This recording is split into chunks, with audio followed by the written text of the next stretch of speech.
ক্ষুধা আছে, খানাও আছে, খাও না কেন? আল্লাহর বিধানে হারাম। 11 মাস ক্ষুধাও থাকবে, খানাও থাকবে, খাওয়ার আগে হিসাব মিলাইয়া দেখবা আল্লাহর বিধানে পানিটা হালাল না হারাম। হালাল হলে পান করো, হারাম হলে অ্যাভয়েড করো। এই 11 মাসে এই বিধান যদি চালু রাখতে পারো, তুমি মুত্তাকি হইয়া জান্নাতের চেহারাটা দেখা জান্নাতে যাইতে পারবা। ও আমার কলিজার যুবক বাবারা, আল্লাহর ভয় অন্তরে জমা করার জন্য একটাই পথ, আল্লাহর ওলি যারা তাদের নেক নজর নাও, তাদের নেক নজর নিয়া নিজের আমলকে সুন্দর করো, নামাজ ধরো, মা বাবার খেদমত করো। আল্লাহ ওলিদের নেক নজর না লাগানো পর্যন্ত অন্তর দোলাই হবে না, তাকওয়া অন্তরে জমা হবে না। আর তাকওয়া অন্তরে যত আসবে না, ততক্ষণ বান্দা গুনাহমুক্ত হওয়া সম্ভব না। আর কে দারাত খৌফে হকদার দিল মাদারম জান্নাতুল মাওয়া দেহাত ও রামাকাম। আল্লাহর ভয় সন্তানের মধ্যে যদি না আসে, সন্তান মা বাবার সাথে আদব রক্ষা করবে না। আল্লাহর ভয় যদি ছাত্রের মধ্যে না আসে, ওই ছাত্র শিক্ষকের সাথে আদব রক্ষা করবে না। আল্লাহর আদালতে দাঁড়াইয়া হিসাব দেওয়ার ভয় জনগণের মধ্যে যদি না আসে, জনগণ কোনোদিন হারাম খাওয়ার থেকে বাঁচবে না। এই জন্য নবীও বলেন, ইত্তাকিল মাহারিম তাকুন আবাদান নাস। গুনাহ থেকে, হারাম থেকে নিজেকে বাঁচাও। হারাম থেকে নিজেকে বাঁচাবার জ্বলন্ত একটা দৃষ্টান্ত গেল রমজানের রোজা। পেটেও প্রচন্ড ক্ষুধা, সামনেও খানা, প্রচন্ড ক্ষুধা, খানাও রেডি।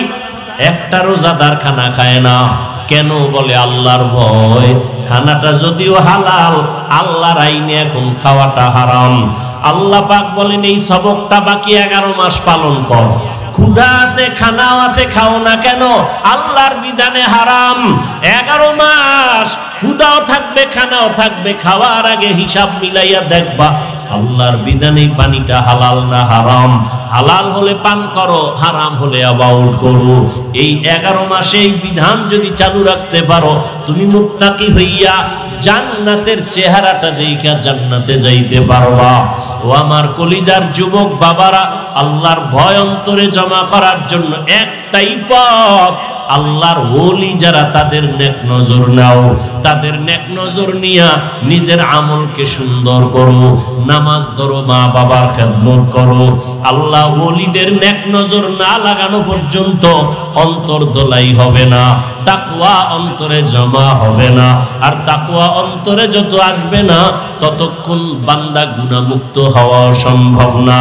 ও আমার কলিজার যুবক বাবারা, তোমাদের মতো কত যুবক জেনারেল লাইনে থাকিয়াও নামাজ পড়ে, মা বাবার সাথে ভালো আচরণ করে, অভাব নাই, চাকরি করে, লেখাপড়া করে, নামাজ পড়ে। একমাত্র কারণ খুঁজা দেখবা, কোনো না কোনো হুজুরের সাথে ভালো সম্পর্ক, ইমামের সাথে ভালো সম্পর্ক। ঢাকা কলেজে লেখাপড়া করে ছেলেটা, 5 বেলার নামাজ পড়ে, দাড়িও উঠতেছে, পাগড়িও মাথায়, একবারও নামাজ ছাড়ে না। আল্লাহর ভয় আসছে উলামায়ে কেরামের নেক নজরের মাধ্যমে। ও পর্দার আড়ালের আম্মা জানেরা, বোনেরা, আল্লাহ আপনাদের এত মর্যাদা দান করেছেন। ওই জুবায়দার কথা বলেছিলাম, কোরআনে হাফেজা, এত বড় বাদশা হারুন রশিদের ঘরে থাইকা আল্লাহর মোহাব্বত নিয়া 24 ঘন্টা ঘরের মধ্যে তেলাওয়াত। আপনাকে তো আল্লাহ এত বড় না দিল, যতটুকুই পেয়েছেন আপনার স্বামীর, আপনার ঘরের কামাইয়ের অভাব নাই। আপনি কেন বেপরদায় চলবেন? স্বামীর হালাল কামাই নিয়ে শুকর আদায় করবেন।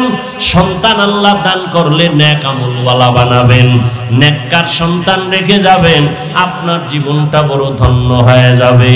আপনার সন্তান ডাক্তার হবে, বাধা নাই, ইঞ্জিনিয়ার হবে, বাধা নাই, 5 ওয়াক্ত নামাজ পড়ে মা বাবার জন্য দোয়া করবে, উলামায়ে কেরামের নেক নজর নিয়ে চলবে, আপনার মরিয়া গেল জীবনটা ধন্য হয়ে যাবে।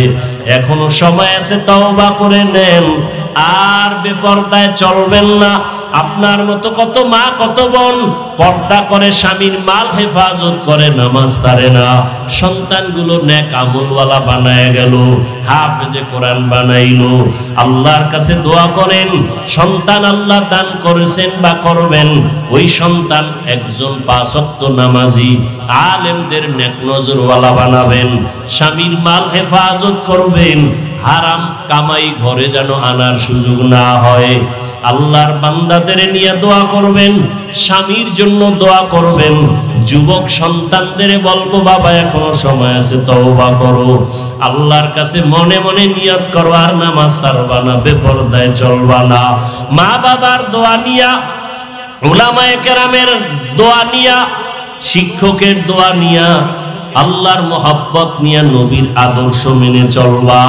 তওবা করার নিয়ত যদি থাকে, মরিয়া গেলে যাবো আর নামাজ ছাড়বো না, দাড়ি কাটবো না, বেপরদায় চলবো না, মা বাবার সাথে বেয়াদবি করবো না, উলামায়ে কেরামের বিরুদ্ধে যাব না, নবীর আদর্শ সুন্নাত অনুযায়ী জীবন চালাবো।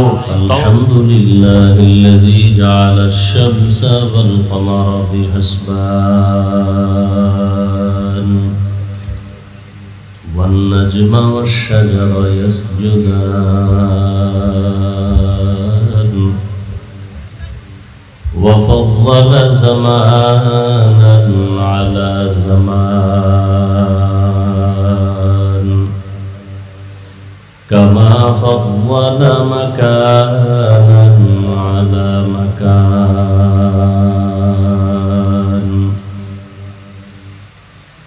وإنسانا على إنسان ونشهد أن لا إله إلا الله وحده لا شريك له لا ضد له ولا ند له ولا مثل له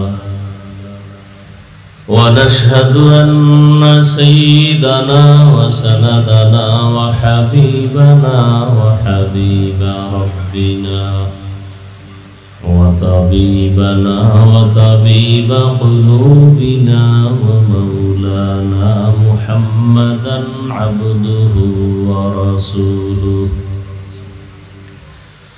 اللهم صل على محمد النبي الأمي وعلى آله وسلم تسليما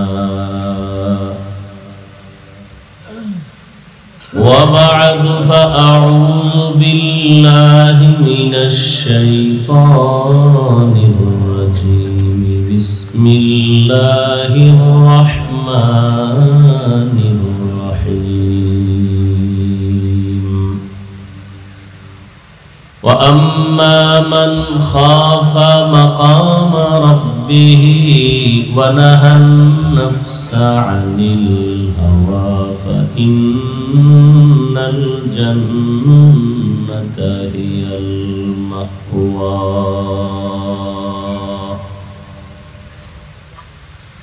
وقال رسول الله صلى الله عليه وآله وسلم اتق المحارم تكن أعبد الناس صدق الله مولانا العظيم صدق رسوله النبي الأمي الكريم ونحن على ذلك من الشاهدين والشاكرين والذاكرين والحمد لله رب العالمين سبحانك لا علم لنا إلا ما علمتنا إنك أنت العليم الحكيم رب اشرح لي صدري ويسر لي أمري واحلل عقدة من لساني يفقه قولي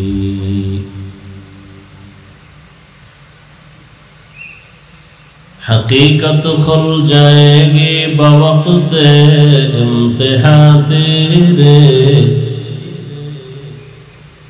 हकीकत खुल जाएगी बवक्त इम्तिहान तेरे, कि सुस्ती में या मेहनत में गुजारी जिंदगी तूने, कि सुस्ती में या मेहनत में गुजारी जिंदगी तूने। मुहम्मद ने आकर कुफर को मिटाया,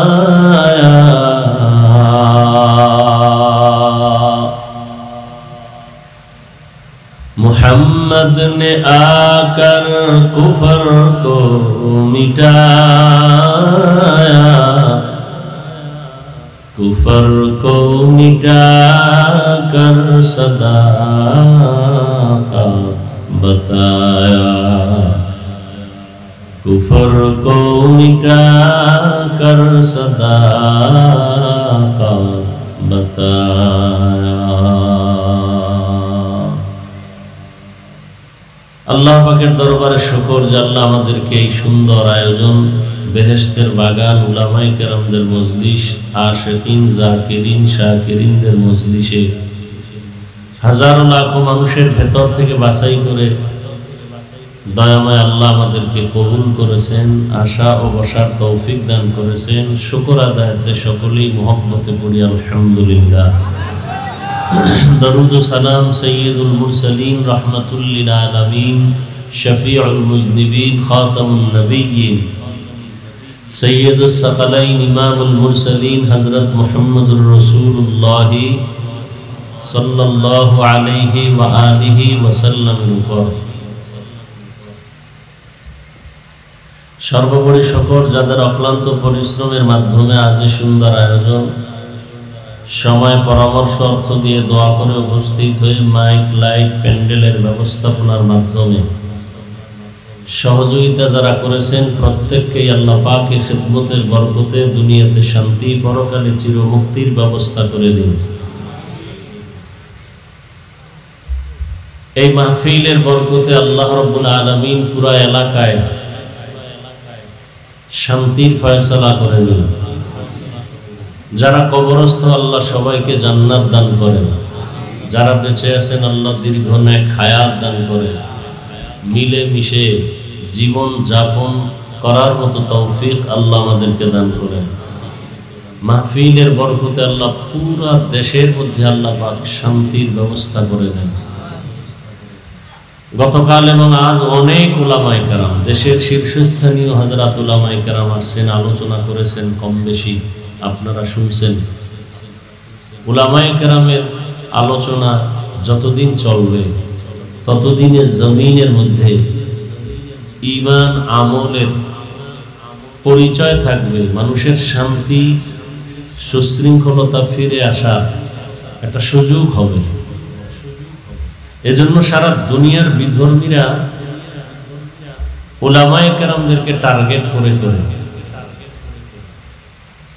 এই জমিন থেকে তাদেরকে কলঙ্কিত করার এক ষড়যন্ত্রে লিপ্ত। সব থেকে বেশি দুঃখ হলো এই কথাটা, এই অবস্থাটা আমাদের মুসলমান আল্লাহর বান্দা কিছু বান্দিরা না বুঝে তারাও আলেমের পিছনে লেগে আছে। আরে লেগে থাকার একটা সুন্দর সুযোগ ফেসবুক। কে কি লেখে কি বলে কেউ তো আর দেখার সুযোগ নাই, বলার সুযোগ নাই, পারমিশন লাগে না। আর সব ইসলাম দিয়ে তো আর দেশ চলে না, না হয় এদেরকে আইনের আওতায় নেওয়া খুব ইজি ছিল। তবে আমরা যতটুকু বলার চেষ্টা করি, আমি তো বলি যারা উলামায়ে কেরামের বিরুদ্ধে ফেসবুকে লেখে এরা মা বাবার অভিশপ্ত সন্তান। আমার মতো শক্ত কথা বাংলাদেশে আর কেউ বলে না, বিশেষ করে মোবাইলের গজব নিয়া। আল্লাহ মোবাইলের গুনাহ থেকে গোটা জাতিকে হেফাজত করেন। মোবাইলের গুনাহ থেকে আমাদের অন্তর, আমাদের হাত, আমাদের জবান, আমাদের কান, আমাদের চোখ হেফাজতে রাখার সর্বাবস্থায় আল্লাহ তৌফিক দান করেন। ধ্বংস করে ফেলেছে আমাদের জীবন, আমাদের যৌবন, আমাদের আখিরাত, দুনিয়া এই মোবাইল। এমন একটা বয়ান নাই এ বিষয়ে বয়ান হয় না, বা এই কথা আমি বলি না। যাই হোক, হেদায়েতের মালিক কোনো বান্দা না, কে? আল্লাহ। আল্লাহ যদি চান তো বান্দা হেদায়েত পায়, আল্লাহ না চাইলে সম্ভব। আমি হাফিজুর রহমান কেন, আর এ জমিনের সমস্ত ওলামায়ে কেরাম কেন, মক্কা মদিনার ইমাম কেন, স্বয়ং রসুলের বয়ানও যদি কপাল পুড়ে যায়, রসুলের বয়ানও কপাল ভুলে না। ইন্নাকা লা তাহদি মান আহবাবতা ওয়ালাকিন্নাল্লাহ ইয়াহদি মান ইয়াশা। নবীজি চাইলেই কাউকে কালেমাওয়ালা বানাতে পারেন না যদি আল্লাহ না চান। আল্লাহ আমাদেরকে হেদায়েত দান করুন। কিছু কিছু আল্লাহর বান্দারা বলে যে আমরা মুসলমানদেরকে এত বয়ান করি কেন, কালেমার দাওয়াত দেই কেন, বিধর্মীদেরকে দিব, নবীজি দিছেন। কিন্তু মুসলমানদের যে হালাত, এগুলো ঠিক করার ক্ষেত্রে আলেমদের জীবন শেষ, এরপরও ফলাফল জিরো। পৃথিবীটাকে স্তব্ধ করে দিয়েছিল করোনা, কিন্তু বাঙালিকে সাইজ করতে এখনো আগের বেনামাজি এখনো বেনামাজি, আগের সুদখোর এখনো সুদ খায়, করোনার আগের ঘুষখোর এখনো ঘুষ খায়। কি পরিমাণ যে ঘুষ চলে, কোনো সীমানা নেই। মাদ্রাসা, মসজিদ, আলেম ওলামার বিরোধী যারা আগে ছিল এখনো আছে, অভাব নেই।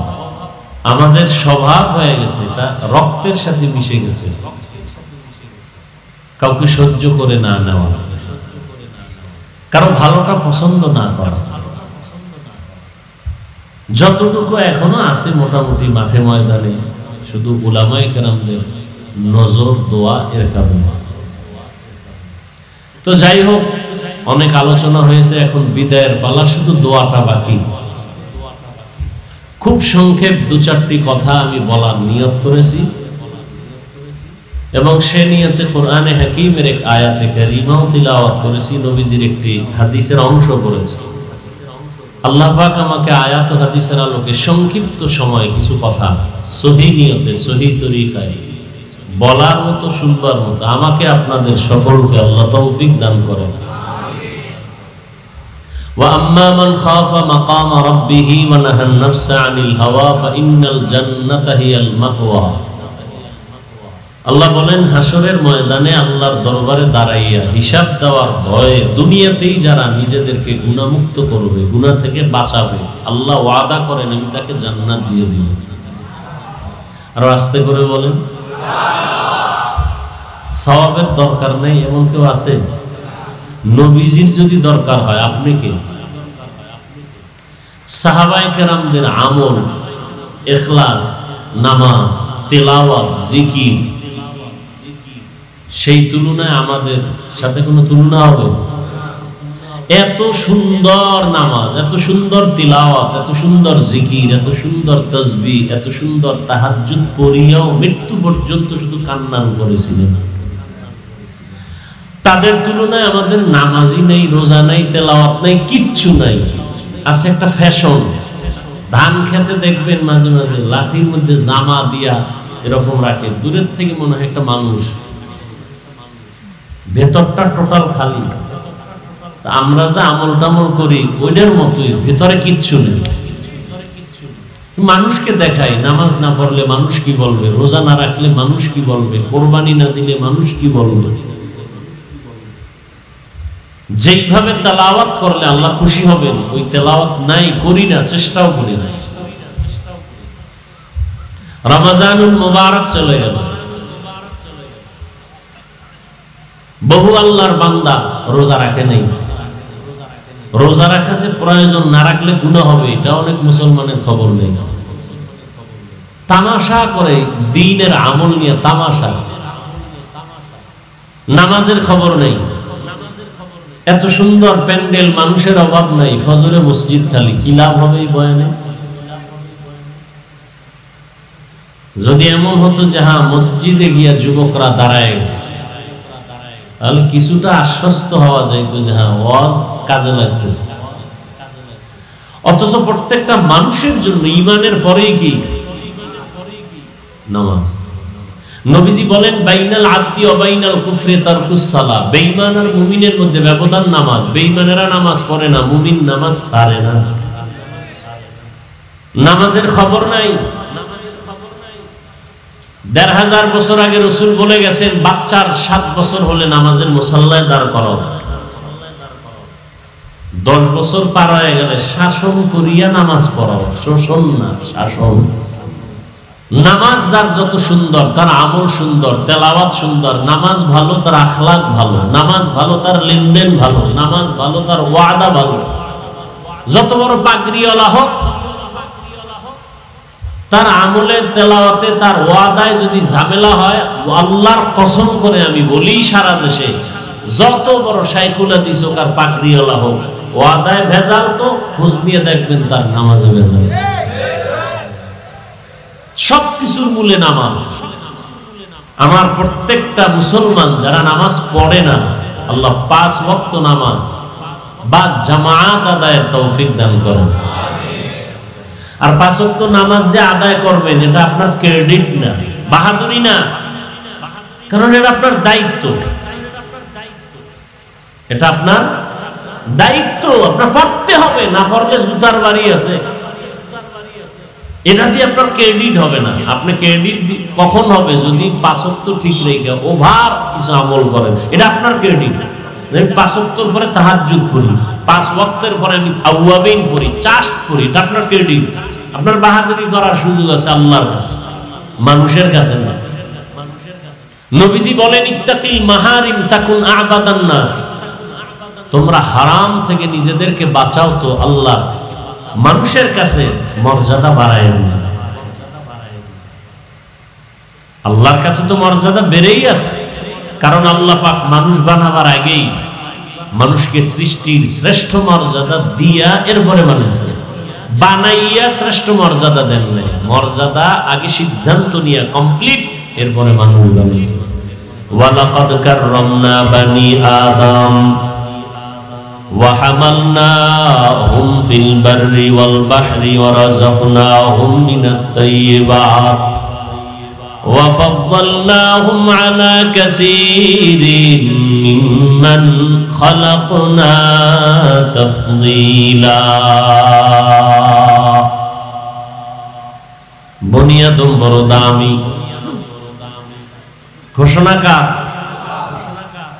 বনি আদম এত দামি, জমিনের মধ্যে আল্লাহ এত সম্মানিত দামি করে কোন প্রাণী আল্লাহ বানান নাই। আগুনের সৃষ্টি জিনেরাও শ্রেষ্ঠ না, নূরের সৃষ্টি ফেরেশতারাও শ্রেষ্ঠ না, একমাত্র মাটির সৃষ্টি মানুষ আল্লাহর আদালতে বড় দামি। আল্লাহ বলেন আমি এদেরকে জমিনে বিচারণ করার জন্য রাস্তার ব্যবস্থা করেছি, পানির মধ্যে চলার মতো আয়োজন করেছি। যেই লোহা পানিতে ফেলে দিলে পানির নিচে চলে যায়, মানুষ জ্ঞান খাটাইয়া ওই লোহা দিয়া স্টিমার বানাইয়া আবার পানির উপরে ভাসমান রেখে এক দেশ থেকে ভিন্ন দেশে ব্যবসার জন্য চলে যায়। সারা দুনিয়ার এক প্রান্ত হতে ভিন্ন প্রান্তে পানির উপরে লোহার তৈরি করা জাহাজগুলো মাল নিয়ে সারা দুনিয়ার থেকে এক প্রান্ত থেকে ভিন্ন প্রান্তে যায়। আল্লাহ বলেন এটা আমি মানুষের সম্মানের জন্য করেছি। আমি আল্লাহ মানুষকে আবার জমিনে থাকার পরে সুন্দর পিওর খানার আয়োজন করেছি। মানুষের খানা আমি আল্লাহ দেই, গর্তের পিপিলিকার খানা আমি আল্লাহ দেই, জঙ্গলের হাজারো প্রাণীর খানাও আমি দেই, নদীর মধ্যে কোটি ধরনের প্রাণীর খানাও কে দেন। সকালবেলা একটা পাখি উঠতে থাকে, সারাটা দিন ডানা মেলে উড়ে উড়ে খোলা আকাশে ঘুরে পেট ভরে বাচ্চার খানা নিয়ে বাসায় হাজির। এর খানাটাও আল্লাহ দেন, মানুষের খানাও আল্লাহ দেন। তবে দুনিয়াতে যত প্রাণীর খানা আল্লাহ দিতেছেন, মানুষের খানার মতো কোনো প্রাণীর আল্লাহ দেন না। মানুষের খানা এতটা পিওর, সুস্বাদু, শরীরের জন্য ভিটামিন। যত খানা আল্লাহ কাভার করে দিয়েছেন, বান্দা তুমি ভাত খাইবা, চাল থেকে কাভারে ঢুকাই দিলাম। তুমি যদি রুটি খাও, গমটাকেও কাভার করে দিলাম। তুমি নদীর থেকে মাছ খাইবা, মাছেরও কাভার করে দিলাম। তুমি গোশত খাইবা, চামড়া দিয়ে কাভার করে দিলাম। তুমি ফল যদিও খাও, সব ফলগুলো কাভার করে দিলাম। এমন পিওর ভাবে খানার আয়োজন আমি আল্লাহ তোমাকে করেছি, আর কারো জন্য করি নাই। কেন? আমি আল্লাহ মানুষের বড় সম্মানিত করেছি, শ্রেষ্ঠত্ব দান করেছি। আবার এই মানুষের মধ্যে একজনকে অন্যের তুলনায় মর্যাদাবান করেছি। জিন ফেরেশতা সহ সব মখলুকাতের মধ্যে মানুষ বড় দামি। আবার সব মানুষের ভেতরে যারা ঈমানওয়ালা তারা আল্লাহর আদালতে আরো দামি। আবার এই মুমিনের ভেতরে আল্লাহর কাছে তাকওয়াওয়ালা যারা তারা আরো দামি। আবার এই তাকওয়াওয়ালা মুমিনদের ভিতরে আম্বিয়ায়ে কেরাম সবার থেকে বড় দামি। আবার সমস্ত নবীদের মধ্যে আপনার আমার শেষ নবী রহমাতুল লিল আলামিন শ্রেষ্ঠ। আর সমস্ত নবীদের উম্মতের মধ্যে আখিরি নবীর উম্মত আল্লাহর আদালতে বড় শ্রেষ্ঠ। আবার আখিরি নবীর উম্মতের ভেতরে যারা কোরআনওয়ালা, ইলমওয়ালা তারা আরো দামি। আবার ইলমওয়ালাদের মধ্যে যারা আমলওয়ালা তারা আরো দামি। আবার আমলওয়ালাদের ভেতরে যাদের আমলে ইখলাস ও তাকওয়া আছে তারা আরো দামি। ইন্না আকরামাকুম ইনদাল্লাহি আতকাকুম। হরকে দারাত খৌফে হক দরদিল মাদাম, জান্নাতুল মাওয়া দেহাদ ওরা মাকাম জুজবা হকচি জে মাখাজ ইনসুজা ফজলে উ আমস্তে দর জুমলা জাহা। আল্লাহর ভয় অন্তরে জমা করার নাম তাকওয়া। রহমতের নবী মক্কা নগরীতে যখন আসলেন, সেই সময়ের মানুষগুলো ছিল পৃথিবীর মধ্যে সব থেকে বড় খারাপ। মক্কার মানুষের মতো খারাপ জমিনের মানুষ আর কোথাও এত খারাপ মানুষ ছিল না। রহমতের নবী আসছেন, নবীজির আদর্শের মালা যখন গলায় পড়েছে, চরিত্রহীন মানুষগুলো এত দামি হয়ে গেল। আল্লাহ তাআলা জিব্রাইলকে দিয়া লিস্টি পাঠায় দিয়েছেন, যাও নবীকে জানায় দাও লিস্টির ভিতরে যাদের নাম আছে সবাই বিনা হিসাবে জান্নাতি। নবীজি মক্কায় আসলেন, যেই মক্কায় একটা ঘর বড় দামি বাইতুল্লাহ, তাকাইলেই গুনাহ মাফ। ইন্না আউওয়ালা বাইতুন উযিআ লিন-নাসি লাল্লাযী বিবাক্কাতা মুবারাকাও ওয়া হুদা মুবারাকাও ওয়া হুদাল লিল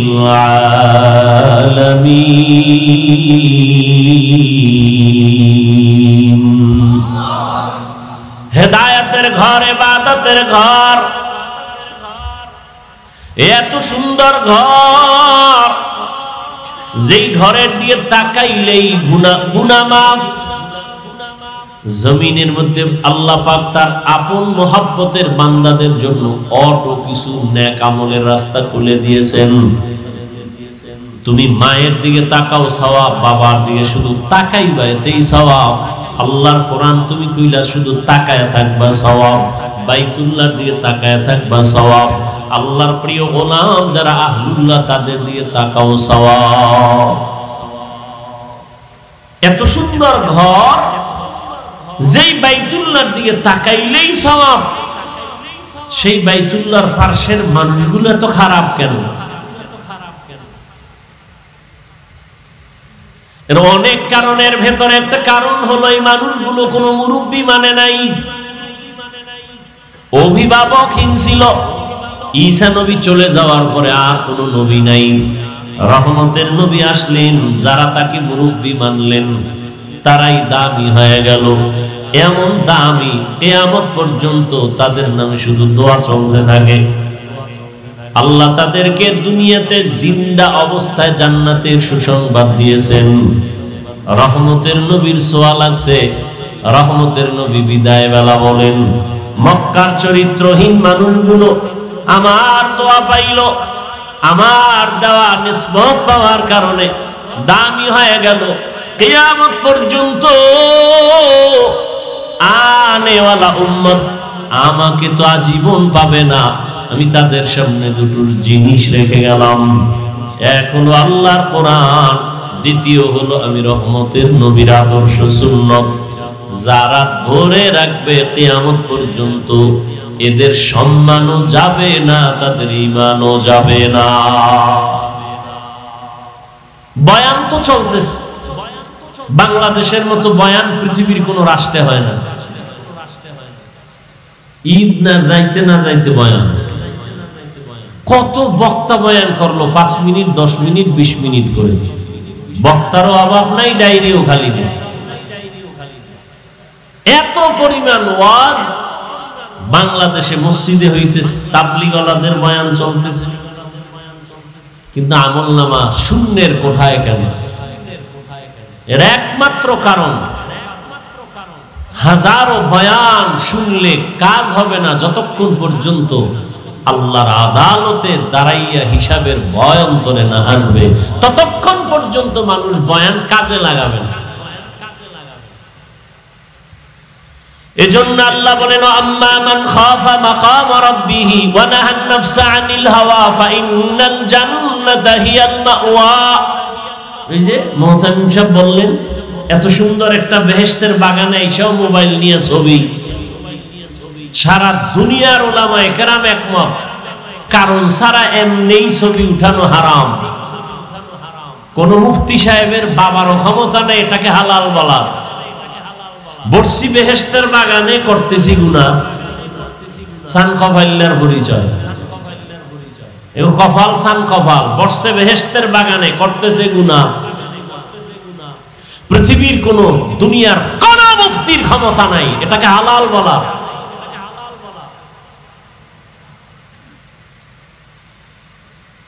যদি কেউ বলতে পারে, কানে ধরে ওয়াজের ময়দান থেকে বিদায় নেবে।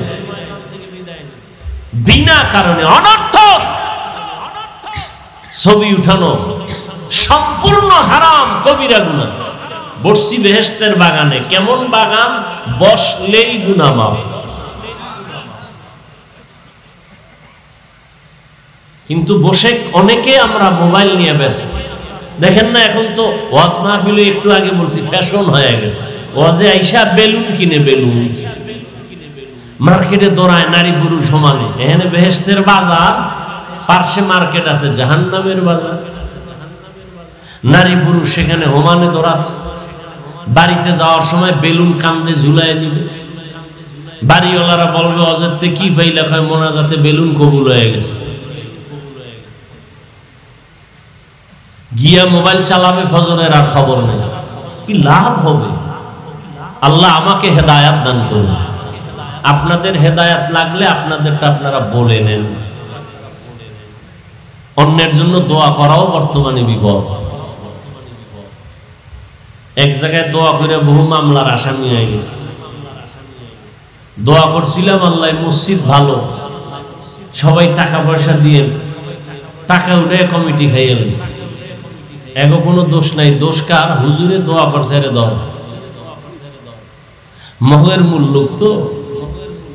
আল্লাহ হেদায়াত দান করুন। বাদশাহ হারুন রশিদের নাম শুনছেন? এই কথা কইেন, আমি কিন্তু উঠেই বলছি, বাকি দোয়া, বয়ান না। বয়ান হয়ে গেছে। আর বয়ানই যে হেদায়াত, এর কোনো গ্যারান্টি নেই। এরপরে 2-4টা কথা বলতেছি আপনাদের আগ্রহের উপরে। বাদশাহ হারুন রশিদ বড় বিচক্ষণ, একদিকে রাষ্ট্র পরিচালনা করেন, অন্যদিকে আল্লাহর প্রিয় একজন বুজুর্গ বান্দা। বলেন তো তার স্ত্রীর নাম কি? খবর নেই। এই যুবকেরা, বাদশাহ হারুন রশিদের স্ত্রীর নাম কি? জুবায়েদা খাতুন। কে সে জুবায়েদা? বড় দামি একজন মহিয়সী নারী, হাফেজে কোরআন, কোরআনের হাফেজা। তার বাড়ির মধ্যে শুধু জুবায়েদার খেদমতের বাড়ির জন্য 100 মহিলা কাজ করত, সবাই কোরআনে হাফেজ। কাজের মহিলা 100। জুবায়েদা খাতুন সিদ্ধান্ত নিলেন, আমার ঘরে 24টা ঘন্টার প্রতিটি মুহূর্ত তেলাওয়াত হবে। মহিলাদেরকে টাইম দিয়ে দিলেন, তুমি আধা ঘন্টা তেলাওয়াত করে কাজে যাও, এরপরে আরেকজন 20 মিনিট তেলাওয়াত করে কাজে যাইবা, এরপরে আরেকজন। এভাবে শিডিউল করে দিল যে জুবায়েদার পুরো বাড়ির মধ্যে 24টা ঘন্টার প্রতিটি সেকেন্ড তেলাওয়াতের আওয়াজ। এ হলো জুবায়েদা। তার স্বামী বাদশাহ হারুন রশিদ রাস্তায় যাচ্ছে কোথাও সফরে, ওজির তার সাথে। তো দিক দেখে একজন বুড়া মানুষ, মরণের ছাপ চেহারায় পড়া, গাছ লাগাইতেছে, ফলের গাছ। বাদশাহ হারুন রশিদ, গাই বুড়া, তুমি কি করো? ফলের গাছ লাগাই। এত কষ্ট করে রোদ্রে গাছের ফল কবে হবে, কবে খাইবা? আমি খাওয়ার জন্য এই গাছ রোপণ করি না, তো কষ্ট করে গাছ রোপণ করি আমি, ফল খাবে আমার পরবর্তী প্রজন্ম যারা। আমার বাপ দাদা লাগাইছে, আমরা খাইছি, এখন আমরা গাছ রোপণ করি, আমাদের সন্তানরা খাবে, নাতিরা খাবে। বাদশাহ হারুন রশিদ খুশি হয়ে 1000 টাকা দিছে পুরস্কার। বুড়ায় কয়, আমার কপাল সান কপাল, মানুষ গাছ লাগায় 1 বছর পর ফল পায়, আমি নগদ পাইলাম। নগদ ফল পেয়ে গেল। বুড়ার কথা শুই না বাদশাহ আরো 1000 দিছে। বুড়ায় কয়, মানুষ গাছ লাগায় বছরে ফল পায় একবার, আমি 2 বার নগদ। ওজিরে কয়, বাদশাহ এখান থেকে ভাগো, বুড়ায় যে বুদ্ধি লইছে, ফকির বানায় ছাড়ো। কি বুঝলাম এখান থেকে? কসাসুল আউয়ালিন মাওয়াইজুল আখিরিন, অতীতের ইতিহাস, অতীতের কিচ্ছা কাহিনী পরবর্তী প্রজন্মের জন্য উপদেশ, নসিহত। কিচ্ছা কাহিনীর ওয়াজ আমরা করি না, উল্টা পাল্টা মেজাজ গরমের বয়ান ছাইরে দিছে, ঠান্ডা হয়ে গেছে। বেয়াদব সাইজ করতে আলহামদুলিল্লাহ আমার সময় লাগে না। ওই কপাল পোড়া যারা বলে কিচ্ছা কাহিনীর ওয়াজ করি না, তুমি কিসের ওয়াজ করো?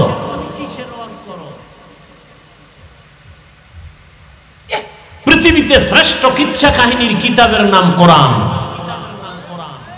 আসতে বলেন, কি গাঞ্জা খাইয়ে বলতেছি মনে হয়? হ্যাঁ, মনে হয় যে আবল তাবল বলতেছি না? এত তুফান কেন সোনার বাংলায়? এত তুফান আল্লাহর শকর, সব নেফাকিওয়ালাদের জীবনের ইতি হয়েছে। আলহামদুলিল্লাহ, এখনো বসে আছি, সম্মানের সাথে বসে আছি, আলহামদুলিল্লাহ। পৃথিবীতে শ্রেষ্ঠ কিচ্ছা কাহিনীর কিতাবের নাম কোরআন। পৃথিবীর দ্বিতীয় শ্রেষ্ঠ কিচ্ছা কাহিনীর কিতাবের নাম হাদিস শরীফ। তুমি কি বুঝাতে চাও পাবলিক রে? কিচ্ছা কাহিনীর ওয়াজ করি না? 2000 আয়াত আছে কোরআনে, শুধু কিচ্ছা কাহিনী, কিচ্ছা কাহিনী। কত আয়াত? 2000। তুমি কি বুঝো? জাতিকে আর কি বুঝাতে চাও? এখানে অনেক তালিবুল ইলম উলামায়ে কেরাম বসে আছেন। কোরআন শরীফের মধ্যে বাঘের কিচ্ছা নাই, এই ছাত্ররা কম নাই, হাতির কিচ্ছা নাই, সাপের কিচ্ছা নাই, ব্যাঙের কেচ্ছা নাই, মশামাছির কেচ্ছা নাই। কি কয় বেঈমান?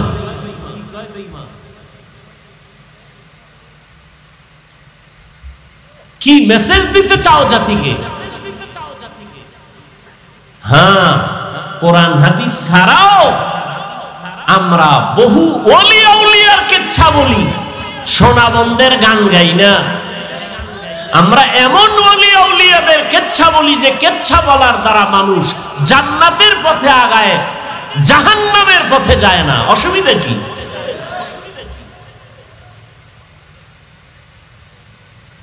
বাপদাদার কেচ্ছা কাহিনী বলি, কত তোকমা লাগানো। আমাদের বাপ, আমাদের দাদা, আমাদের ওস্তাদ, আমাদের মুরব্বীরা এমনই আল্লাহওয়ালা, তাদের কেচ্ছা বললে মানুষ কাঁদে। তোমার বাপ দাদার জীবনের নাম নেওয়ারও সুযোগ নাই। তোমরা সেই কপাল নিয়ে জমিনে আসো। উজানির কারি ইব্রাহিম রহমতুল্লাহ আলাই বাঘের কেচ্ছা বললে মানুষ অনেকে মন্তব্য করে। এগুলো আমি পয়েন্টে পয়েন্টে সাইজ করছি, বাংলাদেশে কম করি না, একটু এখন চুপ হয়ে গেছে। এই গত রোজার আগের রোজায় বয়ান করছি, একটা রোজা রাখলে দাম কত। একটা উড়ন্ত কাক, জন্ম থেকে একটা কাক, কাক বুঝেন না, কাউয়া, একটা কাউয়া জন্ম হয়েই উড়তে থাকে, উড়তে উড়তে উড়তে উড়তে উড়তে উড়তে বুড়া হওয়া পর্যন্ত উড়তেই থাকে। উড়িয়া কত দূর গেল? মোল্লা আলী আল কারি রহমতুল্লাহ আলাইহি তিনি লিখেছেন 1000 বছর পর্যন্ত একটা কাক নিম্নে হায়াত পায়। তাহলে একটা কাক জন্ম থেকে উড়িয়া 1000 বছরে কত দূর যাবে? একটা রোজাদার এক রোজার বরকতে জাহান্নাম থেকে তত দূর চলে যাবে। তখন আর হাদিসটা কই নেই, ঘটনাটা কইয়া চলে গেছে। এবার এটা নিয়ে নেফাকি অন্তরওয়ালারা পাগল হয়ে গেছে, কাকের কেচ্ছা বলছে, অথচ মিশকাত শরীফের হাদিসের ঘটনা।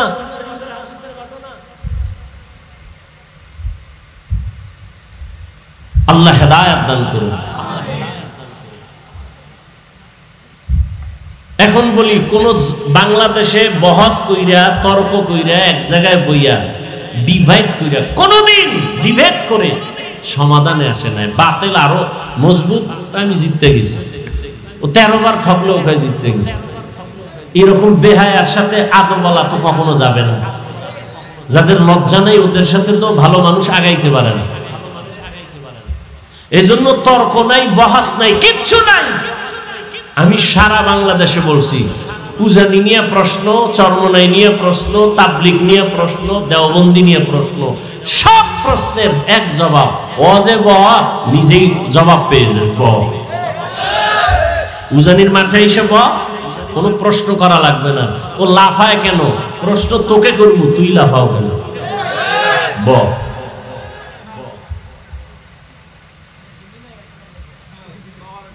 কোন মায়ের সন্তানের সাহস নাই উলামায়ে আহলে হকের সামনে বসে কথা বলবে।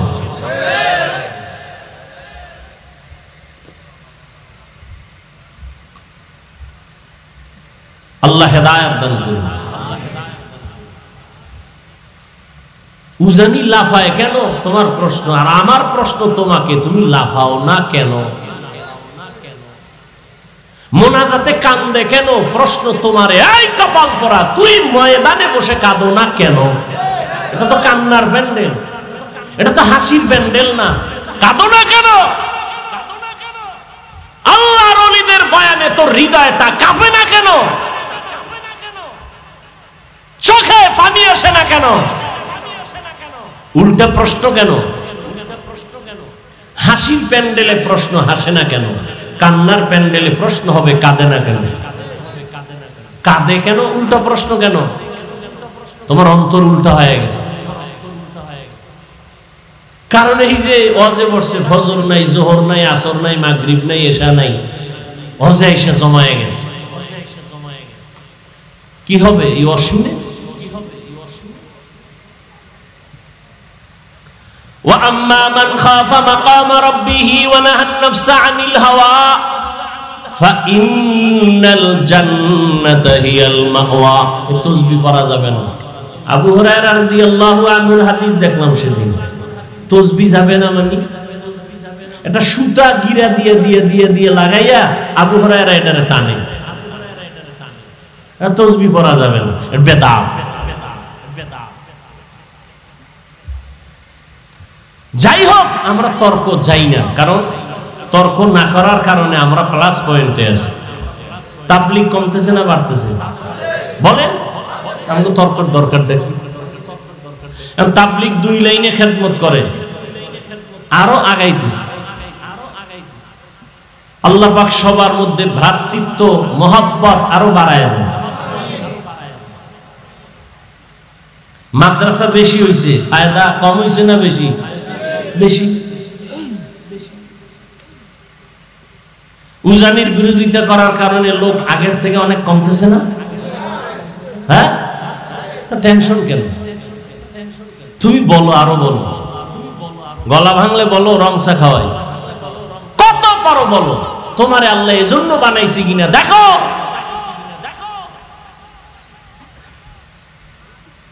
কওমি মাদ্রাসার বিরোধিতা করার দ্বারা বাড়ছে না কমছে? কওমি মাদ্রাসা আরো বাড়বে। বাংলাদেশের প্রত্যেকটা ঘর হবে এক একটা কওমি মাদ্রাসা। বলবেন কেন? বিরোধীদের বিরোধিতার কারণে।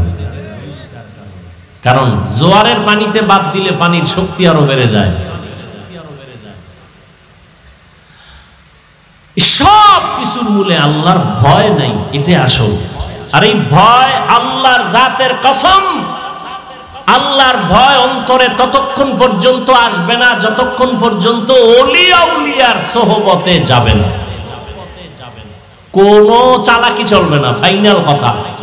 এজন্য তো আমি চ্যালেঞ্জ দিয়ে বলি, সারা বাংলাদেশে যারা ওলিয়া উলিয়া মানে না, যারা কোরআনও মানে না, বুখারী শরীফও মানে না, এরা ভণ্ড। এদের যারা ভণ্ড বলে না, তারাও ভণ্ড।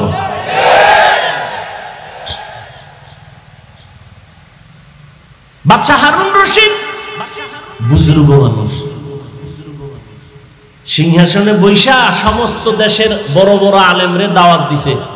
বলবো ঘটনাটা? দাওয়াত দিয়া আলেমদের দুপুরে মন ভরে খানা দিছে, আপ্যায়ন করলেন, খাওন দাওন শেষ। বিদায় বেলা কয়, ওলামায়ে কেরামদের একটা প্রশ্ন।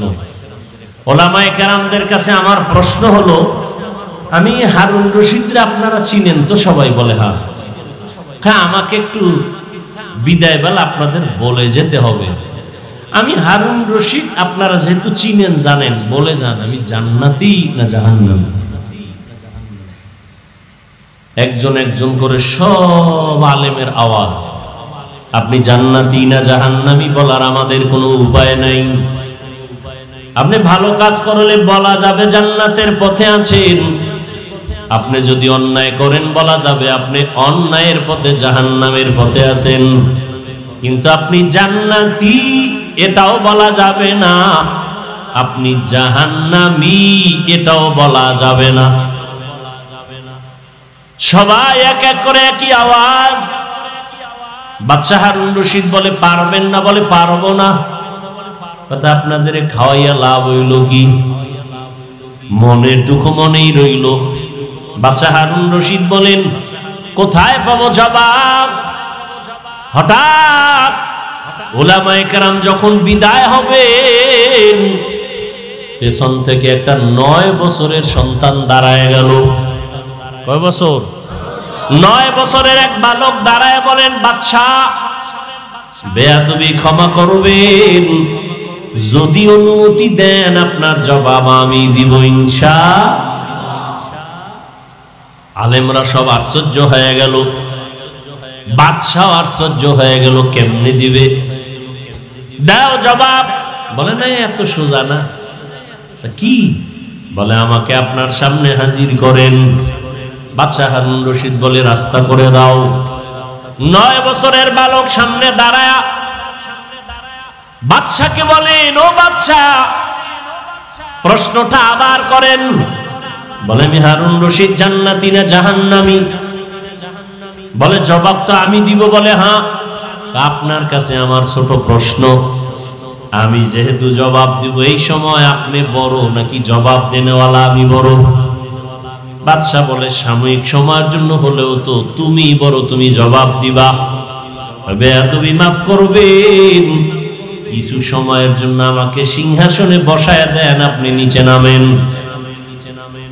বাদশাহ হারুন রশিদ তো লোভী বাদশাহ না, আল্লাহর মোহাব্বত ওয়ালা বান্দা। সাথে সাথে ওজিরে আজমকে বলে, দ্রুত নিচে আমার জন্য বিছানা করে দাও, 9 বছরের বালকের সিংহাসনে বসাও। 9 বছরের বালকের সিংহাসনে বসায় দিল বাদশাহ নিচে। বাদশাহ বলে, ও বাদশাহ, আপনি নিচে বসে আছেন, প্রশ্ন করার আগে বলি, আমি 9 বছরের বালক সিংহাসনে বৈশাই পুরা উলামাদের মজলিসের মধ্যে বলে, আল্লাহ যদি কবুল করে তো এলেমের সম্মান তো এমনই হয়। এলেমের সম্মান এত বড় বাদশা নিচে, আমি 9 বছরের বালক সিংহাসনে। এলমেরা এজাজ করদান বেহিসাব, খলকেরা দাদান জওয়াবে বা সওয়াব আপনা দারাত, দোস্তে খলকা জারেরা নিস্তে ই খসলত কে দিনদারেরা। এলেমের বড় মূল্য। 9 বছরের বালক বলে, এত বড় বাদশাকে নিচে বসাইলো, আমার উপরে বসাবার একমাত্র কারণ হলো এলেমের বরকত। এই জন্য এলেম যার অন্তরে থাকে, যার মধ্যে থাকে, বাংলাদেশের অনেক আলেম ওলামারা পর্যন্ত ভিন্ন লাইনের জানতো না। বাংলাদেশে একজন গভীর জলে বসবাসকারী এলেমের বাহাদুর বসে আছে, মুফতি আব্দুল মালিক দামাত বারাকাতুহুম। অনেক আলেমরাও ভালো করে জানতো না তিনি কে, ছাত্ররা তো জানার কথা নাই। কিন্তু এলেমের বরকত এমন জিনিস, নিজের গোপন করে রাখার কারণে আল্লাহ এমন ভাবে প্রকাশ করে দিয়েছেন যে জাতীয় মসজিদের খতিব। টাকার কারণে না, কিসের কারণে?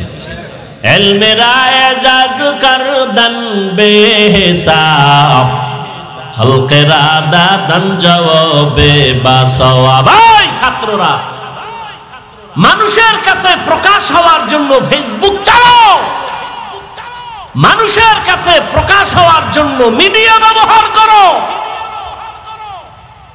যদি মানুষের কাছে দামি হতে চাও, নিজেকে গোপন করো। আল্লাহ চোখের সামনে দেখায় দিলেন দৃষ্টান্ত। আর কি চাও? যে আব্দুল মালিক সাহেবকে জীবনে ওয়াজে দাওয়াত দিয়ে নেওয়া যেত না, কোন পাবলিক ফাংশনে তিনি নাই, সেমিনারে নাই,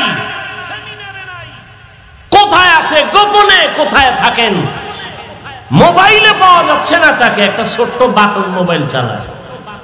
আল্লাহ কোথায় নিয়ে আসেন? মন্ত্রী, উপদেষ্টা, গোষ্ঠী সুদ্ধা, তার পেছনে নামাজ আদায় করা। আল্লাহ কি দেখাবেন? আর তুমি মানুষের কাছে প্রকাশ হওয়ার জন্য, নাম ফুটানোর জন্য লাইভ দেয়। লাইভ কি দেয়? অমুক জায়গায় আছি, সমুদ্রের কিনারায়, পাহাড়ের গলির মধ্যে, বাইতুল্লাহ গিয়েও লাইভ দেয়। ফেরাউনের বাথরুমে ঢুকবো, রেডি থাকেন সবাই। এরকম বেহায়া আছে না নাই? রসুলের রওজায় গিয়া লাইভ দেয়, মানুষ কানতে কানতে বেহুশ। এই বেয়াদব লাইভ দেয়, ওর নিজেরও কপাল পুড়ছে, কান্না নাই, অন্যেরা কাঁদবে তাও পারে না, ওরে লাইভের কারণে। আজি হজ করতে গেছে, আসার সময় বউর জন্য মোবাইল, অমুকের জন্য মোবাইল, বাস এটা হলো বড় হাদিয়া। বিয়ার হাদিয়া তখন এটাই, জামাইয়ের হাতে মোবাইল, দ্রুত যেন সাইট কালেকশন করতে পারো, হাদিয়া দিয়ে দিলাম, যাও। আর মানকে সিফা আটকায় গেলে তো টেনশন নাই, ফট করে বলবি যে মাত্র বিয়া একটা, আরো তো 3টা, টেনশন কি? আল্লাহ হেদায়েত দান করুন। এক বউয়ের হক আদায় করতে পারে না, 2টা লয়ে টানাটানি। একটা সন্তানের হক আদায় করতে পারে না, অন্য সন্তান নিয়ে টানাটানি। এত সোজা? আল্লাহর ভয় বড় কঠিন। 9 বছরের বালক বাদশা হারুন রশিদকে নিচে নামাইয়া সিংহাসনে বসে বলেন, এবার প্রশ্ন আপনি আবার করেন। বাদশা হারুন রশিদ বলে দাও আমি জান্নাতি না জাহান্নামী? সব আলেমরা বলেছে আমি জান্নাতি কিনা বলা যাবে না, জাহান্নামী কিনা বলা যাবে না। 9 বছরের বালক বলে, আল্লাহর উপরে ভরসা করে বললাম নিশ্চিত আপনি জান্নাতি। কেমনে বলেছো? বলে আপনার থেকে একটা ঘটনা জানতে চাই, বলেন আপনার জীবনে এমন কোন অবস্থা হয়েছে কিনা? কি আপনি চাইলেই জেনা করতে পারতেন, গুনাহ করতে পারতেন, সুন্দরী মেয়ে পাইছেন সামনে, আল্লাহর আযাবের ভয় আপনি জিনা করেন নাই, গুনাহ করেন নাই, এমন কোন ঘটনা জীবনে হয়েছে কিনা? বাদশা হারুন রশিদ বলে, একটা না শতবার এমন অবস্থা হয়েছে, আমি চাইলেই সুন্দরী মেয়েকে দিয়া জিনার প্রলোভনে আমি পড়তে পারতাম। বহুবার হয়েছে, আল্লাহর আদালতে হিসাব দেওয়ার ভয় আমি এই গুনাহ থেকে নিজেরে গুটায় নিছি, গুনাহ করি নাই। বাচ্চা বলে, আল্লাহর উপরে ভরসা করে বললাম আপনি নিশ্চিত জান্নাতি। সব আলেমরা দাঁড়ায় গেল, আমরা পারলাম না, তুমি কিভাবে বলছো এই বান্দা জান্নাতি? দলিল দাও। বলে, দলিল আমার আল্লাহর কোরআন দিয়া নাও। ওয়া আম্মা মান খাফা মাকাম রাব্বিহি ওয়া নাহান নাফসা আনিল হাওয়া ফাইন্নাল জান্নাতা হিয়াল মাওয়া।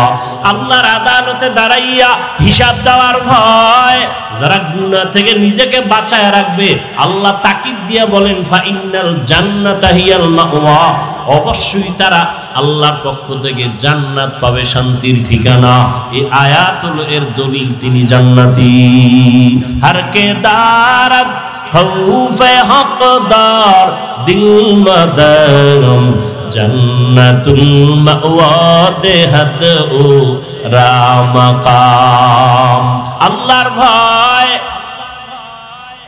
সন্তানের মধ্যে যদি না আসে, সন্তান মা বাবার সাথে আদব রক্ষা করবে না। আল্লাহর ভয় যদি ছাত্রের মধ্যে না আসে, ওই ছাত্র শিক্ষকের সাথে আদব রক্ষা করবে না।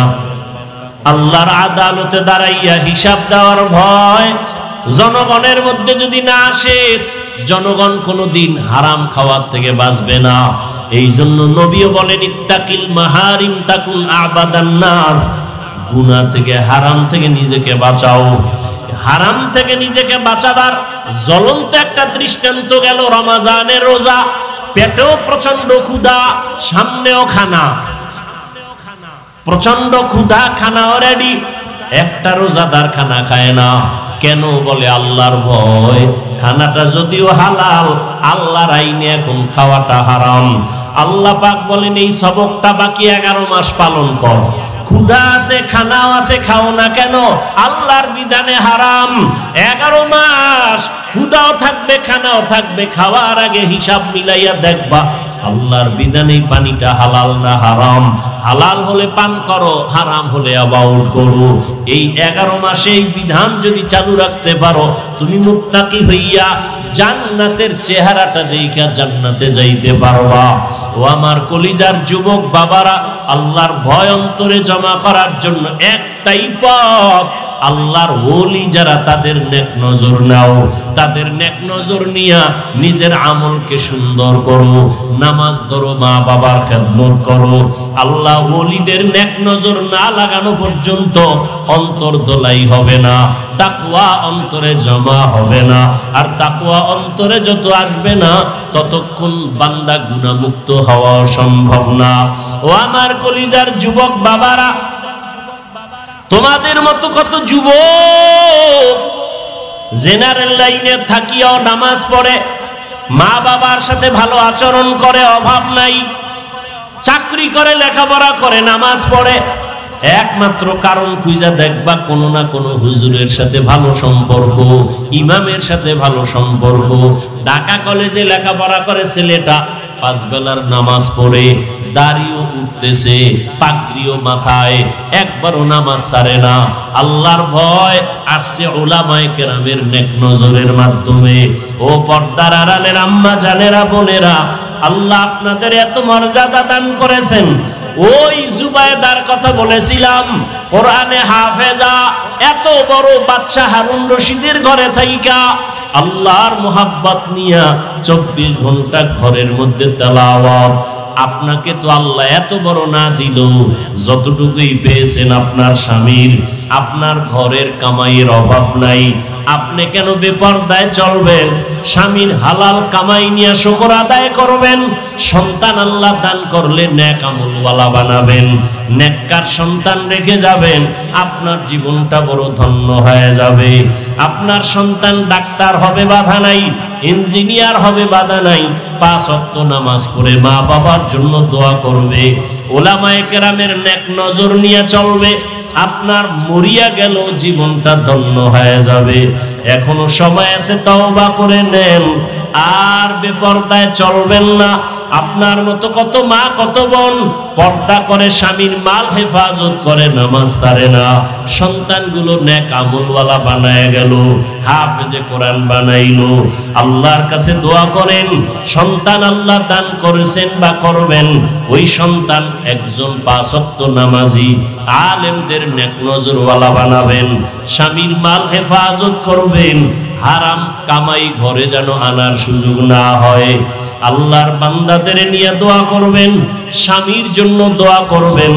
যুবক সন্তানদের বলবো, বাবা এখনো সময় আছে, তওবা করো, আল্লাহর কাছে মনে মনে নিয়ত করো, আর নামাজ ছাড়বা না, বেপরদায় চলবা না। মা বাবার দোয়া নিয়া, উলামায়ে কেরামের দোয়া নিয়া, শিক্ষকের দোয়া নিয়া, আল্লাহর মোহাব্বত নিয়া, নবীর আদর্শ মেনে চলবা। তওবা করার নিয়ত যদি থাকে, মরিয়া গেলে যাবো আর নামাজ ছাড়বো না, দাড়ি কাটবো না, বেপরদায় চলবো না, মা বাবার সাথে বেয়াদবি করবো না, উলামায়ে কেরামের বিরুদ্ধে যাব না, নবীর আদর্শ সুন্নাত অনুযায়ী জীবন চালাবো। তওবা করার যদি অন্তরে নিয়ত থাকে, খাঁটি নিয়তে দুটো হাত আমার আল্লাহকে দেখায় দাও। আয় আল্লাহ আমাদের কবুল করে নেন, তওবাওয়ালা জিন্দেগি দান করেন, সুন্নাতওয়ালা ইজ্জতের জীবন দান করেন, মা বোনদের আবেদা পর্দাওয়ালা বানায় দেন, সন্তানগুলো নেক আমলওয়ালা বানায় দেন। আয় আল্লাহ মরণ পর্যন্ত তওবার উপরে মজবুত হইয়া নবীর আদর্শ মতে চলার তৌফিক দান করেন, আমিন।